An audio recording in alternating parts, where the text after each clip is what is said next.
জানো তো, আমার লাইফে না বন্ধুত্বের সংখ্যাটা খুব কম। বন্ধু বানাতে ঠিক পারি না।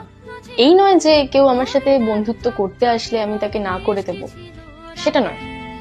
স্কুল লাইফে তো প্রচুর বন্ধু ছিল, তবে সেটা আস্তে আস্তে যখন কলেজ লাইফে চলে গেল, তখন আস্তে আস্তে সবাই আলাদা হতে হতে এখন শুধুমাত্র আমিই পড়ে আছি, আর কেউ নেই।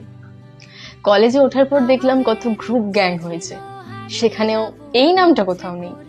স্কুলের গ্রুপ গ্যাংটা থেকেও নিজেকে আস্তে করে সরিয়ে নিয়েছি। বাট ম্যাচুরিটি বলে লাইফে একটা বন্ধু থাকা দরকার, যাকে তুমি তোমার সবটা খুলে বলতে পারো। পার্টনারকেও সব বলা যায় না, আর নিজের বাবা মাকেও সবটা বলা যায় না। এমন একটা বন্ধু যাকে সবটা খুলে বলা যায়। যতই আমরা সেলফ লাভের ব্যাপারটা নিয়ে চিল করি না কেন, কিন্তু রাত 2টার পরে মনে হয় না যে একটা কেউ থাকলে ভালো হতো।